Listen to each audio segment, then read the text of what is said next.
Hey everybody, I'm Chris. I'm Adrian. And I'm Jimmy. And welcome to WorldView Finder, episode 21. We did it. We You said we passed weren't it. going to make past 20. I said 99% of podcasts And don't. here but we we're are. The 1%. Have we made it?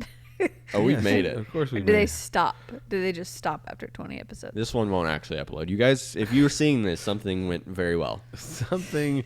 Yeah, I think I closed out my window on What we're talking about today. Yeah. So, but no, Sign. we're gonna be talking about like some more kids content stuff. If you're not a kid or don't have kids, don't worry. This will be relevant. So, because there's some new stuff on Disney and Netflix that came out in the last few weeks, and then but we're gonna talk about maybe some.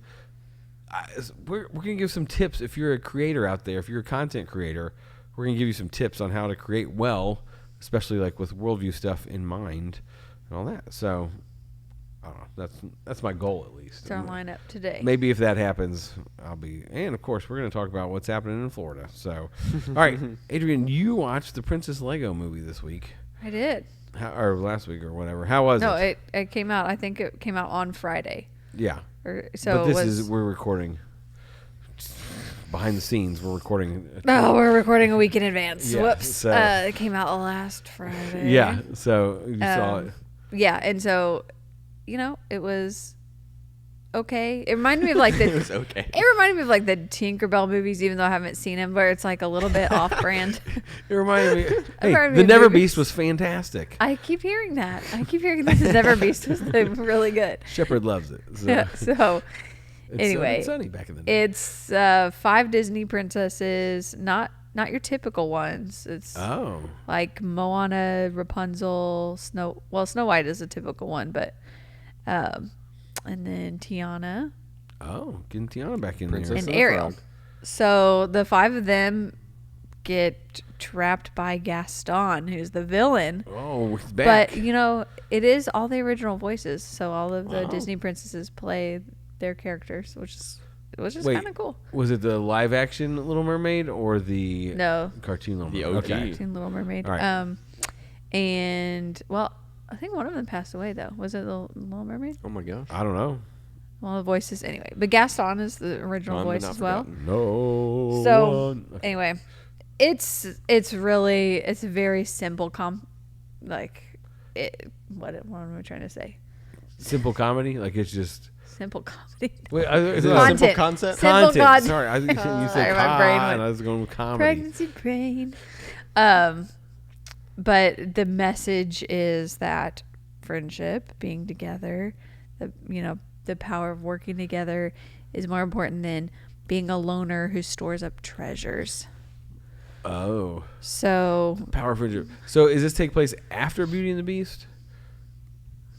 Where is it in the Disney cinematic universe? Yeah, because how is Gaston still alive? That's what I want to know. Who's Gaston? He's the bad guy in Beauty and the Beast. Have you not seen he Beauty and the also Beast? dies in this one, so he Oh keeps my. Oh man! Spoiler alert. Wait, gosh, I haven't watched it yet. It's all right. Well, at least he's a bad guy. So, So content wise, like, is it? I mean, it's very clean. Simple. That's what I'm saying. It's for kids. Like my 5-year-old son watched it 3 times this week. Wow, this week. How long is it? Is it? It's an hour. Okay. One trip to Holiday World. So he watched Oh, it perfect.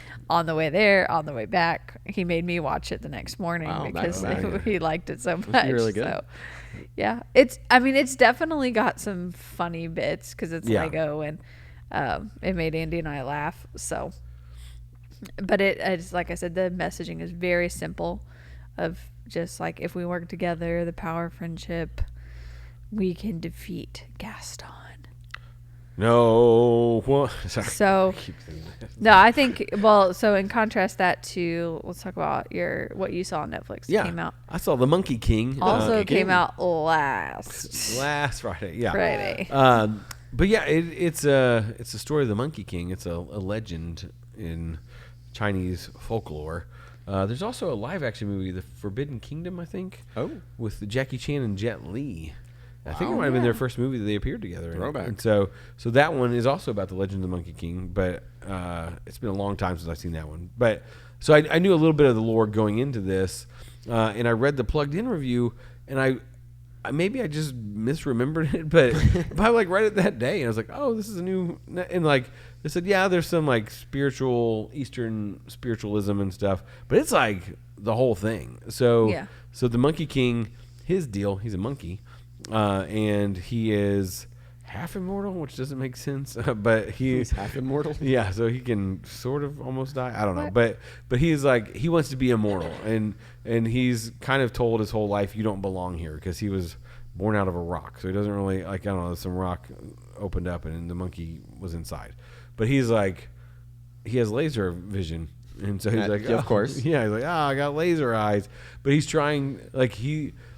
At a young age, he sees some injustice because there's these like demons that come into the city and steals a monkey, and he's like, "Why is nobody doing anything to stop it?" He's like, "You broke the rules. You got into the light, and you're supposed to stay in the shadows, and you're supposed to not mess with things." And he's like, "Oh, I'm going to mess with things," and they kick him out of the little monkey area that he didn't even really belong in, but he just found these monkeys. So he like grows up, and he's like trained, and now he goes and he's like, well, how do I become immortal? How do I get the gods to notice me? And they're like, if you kill 100 demons. And so he goes and kills 100 demons. And he's like expecting these great things, but then nobody pays attention. And so it's just him on his quest for immortality.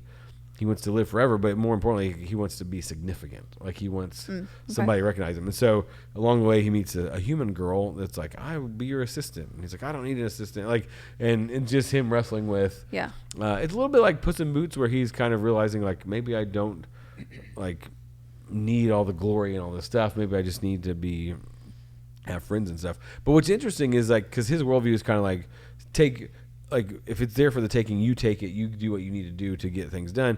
And the girl tries to like say, hey, I need you to come help my village, but he like won't listen. Like he's just kind of like, oh, I'm gonna do this, and so she like tricks him, and then there's like a staff that he has that makes him really powerful. So he takes that staff.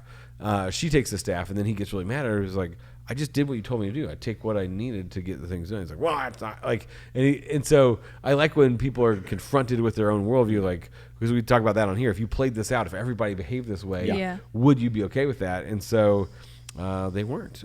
But in it, like, so content wise, like they do go to hell. Like they say that they visit hell, do some stuff down there, fight some people. Like a Buddhism version of hell. Yeah, so there's like these long lines of like white cloud figures, and they kind of are basically facing judgment, kind of like they walk up and so yeah. But then there's a heavenly realm, but there's not people. There's just like the gods, and they're just kind of hanging out there. And so, but the Monkey King, like he's up in the heavenly realms, he's in hell, he's doing, he's fighting everybody. All over the place. He's gonna be, but it ends near the end, like this big Buddha figure like picks up the girl, and he's kind of transparent, and he talks every once in a while, but he like kind of she like he like puts her in his stomach, and then she starts talking for Buddha, and the monkey is like, wait, is that you? And he's like, yeah, I don't know how this is happening, but she's like talking for Buddha, and it's the weird, like, it sounds weird. It is a little bit weird. Yeah. And so, but it did open up some conversations with my kids afterwards. Like, hey, this isn't real, right? And like, how do we find immortality? And how do we like that? Because he was always striving to find it, and then, but like he was still disappointed with his life, and so it's about him finding the power of love and like the power of friendship. Yeah. He didn't even want immortality. Immortality was to make him friends. He just wanted friends. No, well, he wanted to be the most powerful. Oh, yeah, okay. And so that too. So when he gains immortality, then the power goes to his head, and he starts to become the bad guy, and that's when Buddha has to step in, like, oh, I'm gonna fix this. Feed me apples. I don't know, but yeah, and so, but as I was watching that, I want to get it, like, we'll go to the Florida foible here, and then get back into this because I was thinking like, this is blatantly Buddhist. Like it's blatantly like saying, here's how this works, and here's like you need to live a good life, and like those kind of things. And so I was thinking like, okay, why is this missing from the Christian space? Because we have the best story of all time, the greatest story ever told. And so why do we miss that? So I want to jump into that after this, but stay tuned. Florida foibles. First, we're gonna cover ourselves. First, we're Gonna dump ourselves on Mountain Dew. All right, so this lady had a roommate. She's 30, and the roommate was 75. The roommate ends up murdered, and she's in... The 75-year-old is murdered? Yes. And she is called in for questioning because she had a weapon on her that was similar to how this person was killed. Actually, 2 weapons. 2 weapons. Yeah, they walked in, and she had a knife and a hammer. Yeah. Sus. She's also bleeding. She had blood on her. Yeah, and so she has blood on her, and so they're like, well, 2 and 2 equals 4. So It could be a coincidence. it could be a coincidence, but we're going to 2 see. plus 2 equals 4. Yeah. That'll come back later. And so she gets into the questioning room in the police station. They give her a Diet Mountain Dew, and as they're talking, she like is just kind of killing time or whatever. She's she's not like Second she's not time really she's answering killed their that questions day. stuff. So they try to take the Mountain Dew from her, and then she's gets this great idea. Well, if the evidence isn't there, so she just starts pouring Mountain Dew all over her hair and on the blood, like just douses herself in Mountain Dew to hide so they can't get the evidence off of her, Makes the sense. DNA evidence, and all that stuff. And so Mountain Dew is very potent, This- so that would definitely work. Is okay. So this is a back reaching in your mind, Jimmy. You weren't born yet. Homestar Runner, from the old internet days. There is a skit that they do called DNA Evidence, and Homestar Runner always asks for a nice cold glass of Mountain Dew. Really? Yes. Wait, it's called DNA evidence? Yeah. I don't remember that part. Maybe she saw this. Because I remember he They're goes, like, "Don't they're- mind if I dwa." I Yeah. remember that line, but I'm sorry. I don't even know what that is. I thought I made you watch some. I have that sweatshirt of it. and It's you're very like, possible I watched a clip from it, but Oh. I don't really Yeah, know but what it anyways, is. it sounds eerily similar to this. So maybe this is where she got inspiration. Yeah, Maybe. she did. She's like, I remember that. If Homestar. Homestar did it, I can do it. I was raised by a cup of coffee. Yeah. So needless to say, it didn't work. They still got the evidence that they needed, and she was arrested. So Mountain What? Dew does not erase Well, DNA evidence. It tampered with it though, so she got in more trouble because of tampering with evidence. Okay. So Which she, apparently you're not supposed to do. yeah. So don't do the don't do. Mountain Dew. Don't Yeah. Mountain Dew that. So Mountain Dew, but I will say it was creative in that moment. Like you're It's kind a of last-ditch stuck. effort. You're stuck. Yeah, you're stuck. You know that this isn't looking well for you since you have a knife and a hammer and blood on you, and so you're like, well, Mountain Dew. What would work better, chocolate milk? Should you ask for? I don't know. No, I feel like something with acidity or Yeah, maybe. Oh, yeah, maybe a bag of flour. I'm really thirsty. Can I have a bag of flour? That seems A little weird, and then you just throw it on the blood. vinegar, maybe. pocket flour, and it goes in her eyes, and the eyes and I runs could really away. go for some apple cider vinegar right now. Yeah. That's weird. Hot coffee. I shouldn't have said hot coffee. But she's like, oh, I spilled my drink. Can I have another one? And they just keep bringing her different drinks. Cherry Pepsi. I don't, so, but if you were Mountain Dew, would you use this in an ad? Would you be like, get rid of DNA evidence? Mountain Dew. But it No. didn't work. Yeah. It's a terrible ad. Yeah. Great at helping solve crimes. And that's a pretty niche audience. yeah, who falls? It's our audience. It's our audience. All the Mountain people. Dew, will you sponsor us, please? Hashtag not a sponsor. Oh, Yet. yeah. Mountain Dew. I could be sponsored by Mountain. You could for sure. I drink a Diet Mountain Dew every day with lunch. Mountain Dew, if you're watching, sponsor this man. All right. That's your boy. So I want to get into Christian art. Christian We talked about this some on the show, but there's things like the Monkey King where it's like, okay, this is folklore from China, and there's like Buddhist influences and stuff, but like Buddha is in this, and their version of hell is in this, and their version of heaven is in this, and like you see all these things. There's the Queen of Heaven. There's all these things that are like, I don't want to say propaganda, but it's like stuff that their religion knows, and people like that that know that religion watch it, and so, but it wasn't like, oh, this is a Buddhist film or whatever, and so why do some films get labeled Christian films or Christian art or whatever, and how can we do a better job as followers of Jesus to make good art that actually people want to watch and that would be shown on Netflix? That's not, what did you say, Finding Jesus? Finding Jesus. That is a great kids movie. That's a blatant ripoff of Finding Nemo and Finding Dory, and then from what I've seen is just terrible. What about there's like a donkey one, like called Star? Don Star? Quixote. I think we talked about that the other Yeah. That was good. That would have been a good transition if we were talking about that. So, The Star, which I think was pretty good. Yeah. Was that with Lady Gaga? No. It had some famous people in Lady it, though, Gaga. I think. she was in there. In the kids movie? Yeah. The Star. She voiced one. I didn't watch it.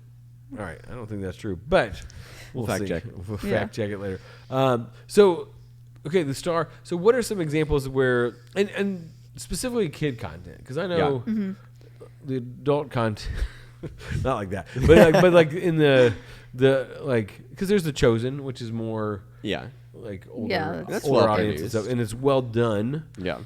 So that's one of them.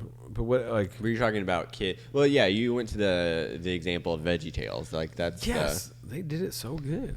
Yeah, but not where Christians wouldn't necessarily watch VeggieTales. Christians would. I mean, Or non-Christians. non-Christians. Because it's like advertised or the audience is for Christians. Yeah. Whereas like Monkey King, you're saying it's Everybody, not saying Even if you're not this Buddhist. is a Buddhist film, you know. The Well, and that non-Buddhist. comes out in all of the Kung Fu Panda movies too. More Yeah. so later, like in maybe in 3. Oh or yeah, something. 3. It's like way in there. Yeah. Really? But okay, so I don't really love the argument that like why can we show Buddhist content but we can't show Christian content? Like why will that be thrown away or whatever? Because I think you have to look at the context of culture, and I would say that a lot of inspirational movies here, they're not showing heaven and hell, I guess, blatantly, but Right. they have because Christianity is what we consider the story, the truth. Then good storytelling will have those components and elements in it already. Yeah.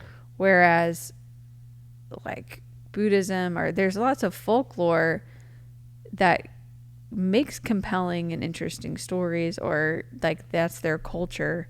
And so to me it's different. Okay.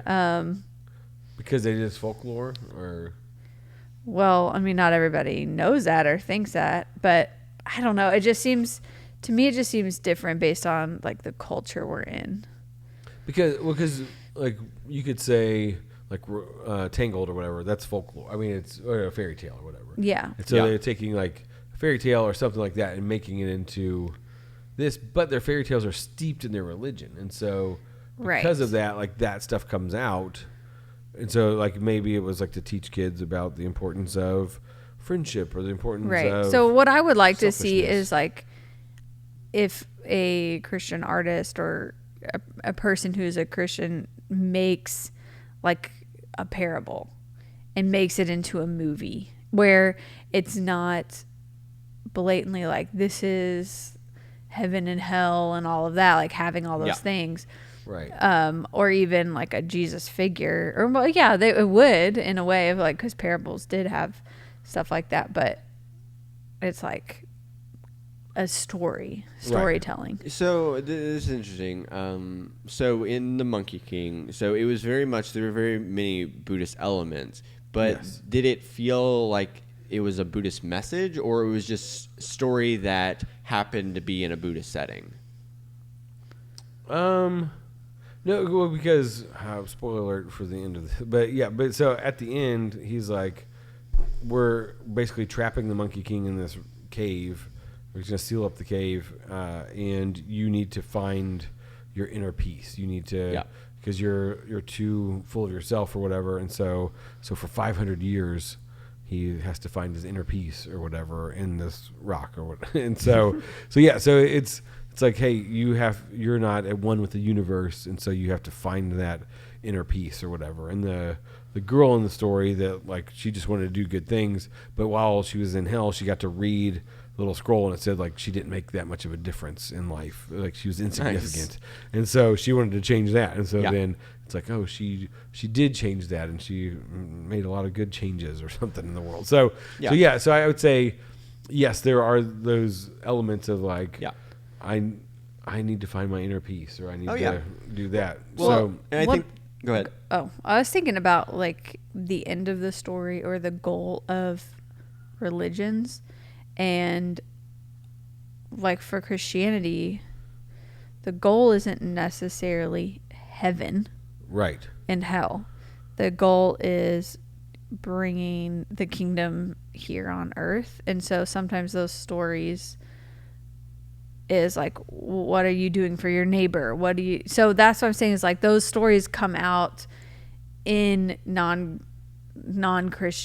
ways because it is like helping others, or those inspirational stories. But then other religions do have to include those elements because the end goal is inner peace, or the end goal is going to heaven and hell and those sort of things. So they naturally like have to have those. Yeah. So I think there are, you have kind of Christian fundamentals or Christian ideas in a lot of movies that kind of come out. But kind of what we were talking about. So VeggieTales is an okay example. But from what I've seen, and I'm sure what a lot of us have seen, is the Christian art that is out there that is Christian is typically pretty bad. Yeah. Right. And the question is, why is that? And well, so we were talking to our filmmaker friend Chris Weatherly right before Emmy Award winning, yeah, and I mean he knows a thing or two about storytelling. I would say, and he is a follower of Jesus, and so, but he was saying a lot of times, is it propaganda or is it art? And so the propaganda is, I have a message that I'm trying to push on this group of people watching this. And he gave the example of I always forget the name of it, the new movie with Jim Caviezel. Who? Jim Caviezel. Jim the Weasel?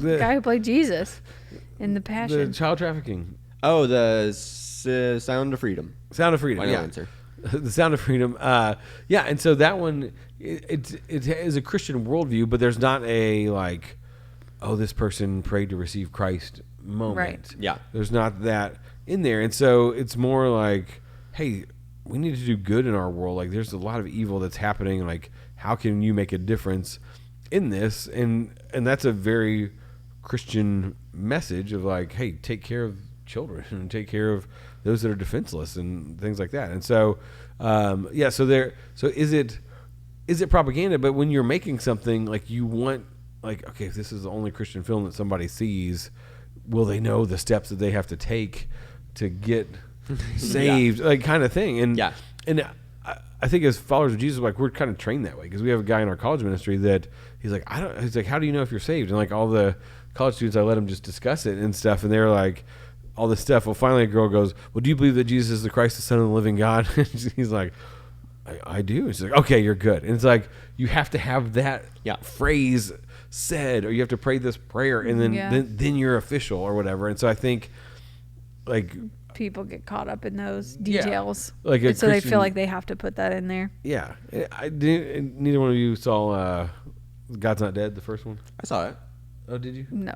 So Kevin Sorbo, Hercules. No, but in it, there's a moment where like this guy's dying, and he's been the atheist the whole time, and so, but they pray in that moment where he got hit by a car and they're laying in the street, and he's like, they're praying with him to receive Jesus, and then he dies, and you're like, okay, but it had to be like, it's like, okay, he had to pray this prayer or whatever, and that's like the money, like the end all, the like thing you have to do. This is the thing. But like, I feel like good storytelling makes somebody question those. Like it should be, good storytelling should be the like part of the process, right? Not the end of like that instruction where you said like where it becomes propaganda. Yeah.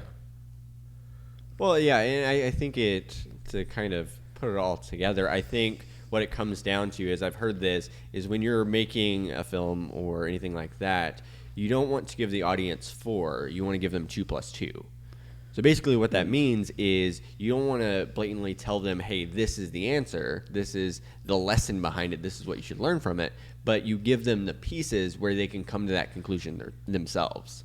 Yeah. So I recently read a book called Death to Deconstruction by, I forget the guy's name. But he, in that book, would tell these stories about his life and he wouldn't give you the answer, but you knew, like, that. Yeah. That's what I really liked about that book, because he told a story about a cop pulling him over and just treating him awful, and like all like things he said to him, the way he like tore up his car, all this stuff. And then like he's telling his friend about it, and his friend's like, "Oh, did you get his name?" He's like, "Yeah." And he's like, "Oh, that's a deacon at my church." And you're like, "What?" Like, I mean, you just get so mad because you're like, "This shouldn't be." But he doesn't say that guy was wrong. Like, he just tells you the story, and you're like, that guy is wrong. Like, you draw that conclusion. He doesn't tell you what to think about it, but it's like he tells the story so well that you know this is what I should think about this thing. And that's what Jesus did with the parables. Like, he would tell these stories. So here's the example I think of, and people get mad at me for this, but Harry Potter. So J.K. Rowling came out as Christian. What? No, but like after she had written them, she's like, "Yeah, I'm a Christian." And people are like, "Well, why didn't you say that before?" or whatever. She's like, "I thought that would give away the whole story," because she uses Bible verses. I mean, there's like on the grave, there's a Bible verse, and I think at the beginning of one of the books, there's a Bible verse. Really? That she uses. I didn't know this. But once she said that, I went back in my mind and like looked at it from that lens. Harry Potter's Jesus. He's not. He's us. He's us in nice. this. But yeah, it was like Spoiler alert. It changed that series for me. Like, really? It was crazy because the whole story is about our plight with sin and our battle, and like he's marked as a kid with sin, and he fights that sin nature, and he's like, there's parts of the. Well, that's why people argued that before she even came out as that, where it was like people were like, "Ooh, witchcraft." They're like, well, you can view witchcraft as sin, like whether you're using it for good or evil, you know. Right. And I know, like, when anytime there's magic and stuff, people are like, "Oh, well, that's against the Bible," but then they're okay with Lord of the Rings or C.S. Lewis, The Chronicles of Narnia. They're like, "Well, that's good and bad." Like, we won't get into that argument, but leave a comment and we can talk about it later. But that, honest too. Yeah, and so then that opened up for me, like, the ability to talk to people about some of that stuff that because like everybody likes Harry. Well, everybody that's not a Christian likes Harry Potter. No, but so there are people that are like, oh, and then you talk to them and you can have this conversation because it's like, oh, there's like this battle that goes on within us, like this sin nature that we're trying to get rid of, and like Harry Potter has to die to himself. Like, it's Well, I think it's interesting because one way to communicate and really get someone a message, because sometimes if you do just tell them the answer, it feels like you're preaching at them and there's no common ground there. Yeah. But if you can, like you were saying with the cop story, if you can tell a story that illustrates that, then one that kind of builds common ground between us. Be like, oh, okay, we are more alike than we're different. And then you can almost see where the person's coming from because it's packaged in a story. Yeah. And most likely, at least Americans, I would say, have heard the gospel in some form. I mean, maybe not, but in storytelling, you're like, that's what Jesus did. And again, spoken in parables, so that people would have an understanding that was beyond just telling them straightforward. So would you say that Monkey King would you categorize it as propaganda or just storytelling? No, just storytelling, I would say. Yeah, because there wasn't... because it just kind of left it out there of like, well, is this a good way to live? Like, this Monkey King is very selfish and all this stuff, or should you find enlightenment and all this stuff? Yeah. Well, that's the thing. You can still, and that's why we have the podcast, is most stories or most pieces of media, they do have an underlying worldview. Yeah. Right. And if you look for that, okay, kind of the end credits last sentence moment, they're kind of giving you, okay, this is what we think it should be. So there's still a worldview there. It's just not. That's what our podcast is for. Yeah, and What was I going to say? I can't remember right now. You don't know. But I do think that, so talking about just throwing the message at them, I think that's one of the main reasons why Christian art is typically bad, because as Christians, we're like, oh, this message is so important, we have to get this to the people. And so they focus all their time and resources in delivering the message, but not actually making the art itself good. Yeah. So a great example, or a terrible example of that, was His Only Son, which I saw in theaters, and Did not like. they had a budget of $250,000 for a full-length movie, which the typical movie is like $50 million, and they spent $250,000, but it was the Abraham and Isaac story. So they're like, oh, this is so important, people need to know about this, and it was just done terribly. And then I'm like, I would not want anyone to see this. This I just wouldn't wish this on my worst enemy. exactly. So it's like, but you have like The Chosen, where you still, I think if it's done really well, then you can even have where it's almost following along with the message, but you still need to put time and effort into making good art. So, okay, I remember what I was going to say. So, Jesus tells us to be the salt of the earth. And so, what does salt do? It Makes things salty. It makes things salty. Tasty. It makes things tasty. It brings out the flavor. And it dehydrates you. It makes you thirsty. Yeah. It makes you want. And so, when he's talking to the woman at the well, he's like, hey. Are you salty? Yeah. He goes, oh, yeah, you're giving me this water. I can give you water that you won't ever be thirsty again. She's like, what? That's not even a real thing. And he's like, He's a great salesman. yeah. And so he like draws her in and makes her ask questions. And eventually he does get to the like message and stuff, but it's pulling her along to like engage in the conversation instead of like just, hey, I'm Jesus, you sinner. Why don't you follow me? yeah, you have 5 husbands. You're a bad person. Like, it's not that. It's like, he's like, she's like, why are you asking me for a drink? He's like, well, if you knew who I was, you'd actually be asking me for a drink. She's like, you have nothing to draw water with. It's like, oh, my water, it's better than anything you've ever had.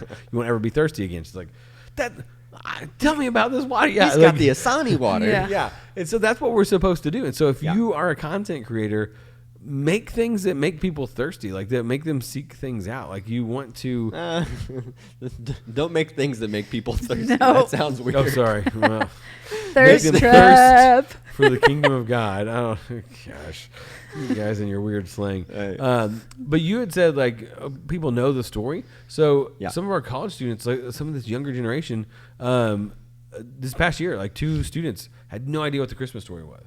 They're like, well, what do you think nativities are? Like, I don't know, just stuff people put up around Christmas. Like they didn't know. Yeah. And so more and more that story is getting lost. There's a whole generation that grew up that neither knew the Lord or the things that he had done. So preach. those judges, I did preach on that. I know. But yeah, because it's our job to tell those stories. And if we're doing a bad job of telling the stories, people don't want to hear it. And that's why I think VeggieTales did a good job of breaking that stuff down. Right now, media, it's kind of the Christian Netflix, and they have a kids section.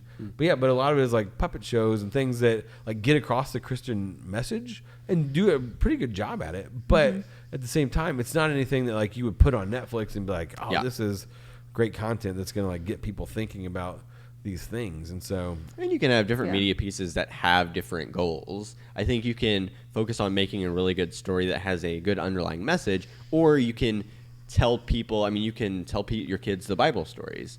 And that doesn't have to be a theatrical production, but if you are trying to make a theatrical production, actually make it good.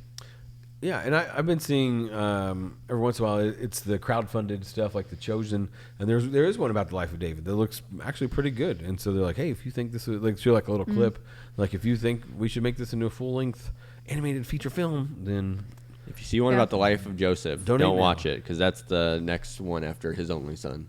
Oh, really? Yep. At the end of the movie, they're making a sequel. Well, so Prince of Egypt and the Joseph one were both like pretty well received. Joseph and the Amazing Technicolor Dreamcoat. Joseph and the Giant Peach. It was the same. It was the same people that made the Egypt one, Prince of Egypt. Yeah, okay. So they made a Joseph one. I think that. But Prince of Egypt is phenomenal in a lot of ways, and like the music is incredible, and like on a very technical level.